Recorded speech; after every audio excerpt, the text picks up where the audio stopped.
it's Dave with Taboo Customs. This video today, we're going to be doing an update video on the house we're building inside one of our Morton buildings.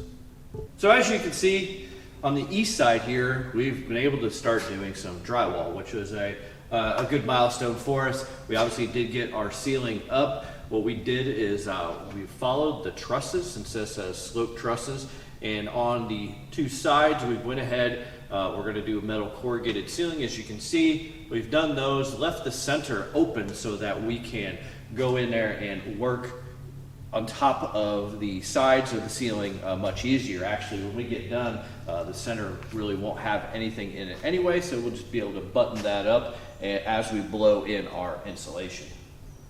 So we have started to purchase some of our larger pieces of equipment we're going to need. We've purchased our furnace. We went with the Bryant furnace. We're going to be doing a single furnace, single air conditioning system in this, make it a little bit easier to plumb, a little bit easier to control as well. We do have about 3,500 square feet, so we did have to go with a pretty large furnace, pretty large air conditioner. We have also purchased our oven and our water heater. The oven's in storage, but the water heater we can take a look at here in a second.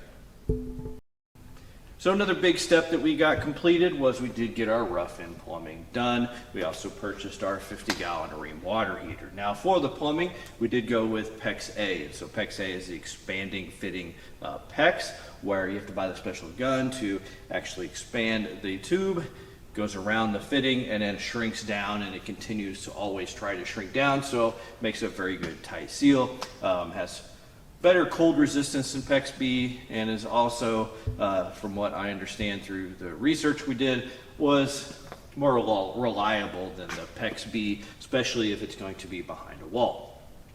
Now, one thing that we did run into an issue with was supply chain issues. So, I was going to buy a manifold and put a manifold up here, was not able to get a manifold at the time, so I ended up going with a bunch of different valves for the different areas of the house, the front area, the back area, the supply, all the hot water, everything. So, it did work out like that. Everything still seems to work. We've actually had it pressurized now for a couple of months and had zero issues with leaks. We've had to move the hoses around for putting the ceiling in, messing with the wall. No issues. So we're very happy, pretty confident we shouldn't have any issues with it. So the last two things we'll point out is things that, again, with the supply chain, we actually waited about 4 or 5 months for these items to come in, and that was, we did get our doors in, so we actually got the, this is going to be the kitchen door, basically out to a small patio porch area, and then we also got our larger front windows in, so we're able to get both those items installed. So now we can finish up our rough-in electrical inside the walls, finish up putting in the insulation, and then start getting these walls drywalled so that we can move on to the next steps. Now for our next steps, obviously we need to get our west wall drywalled. Once we get that wall drywalled, we are going to be pretty close to being able to start putting up interior walls. However, the one thing we also have to get done, because in laying out our HVAC, I've decided to put the large HVAC ducts basically running down the middle section of the house. We're actually going to put 12-inch square ducts running down the middle, 2 of them, and then cover them with boards to make it look like 2 beams running down the center of the house on the ceiling.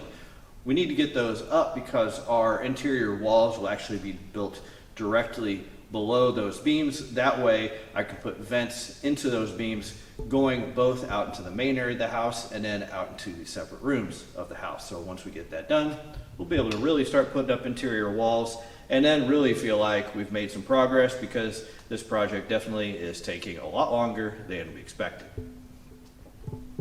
That'll do it for this update. Thanks for watching. Hopefully we'll have another one before too long, but I don't know if we're going to run into another issue with different components and be able to get those. And also our business has been keeping us really busy, so we haven't been able to make the progress that we wanted to on this. But if you enjoyed this video, keep making sure you watch the channel, like and subscribe, and we will continue to have videos until we're able to actually get this project complete.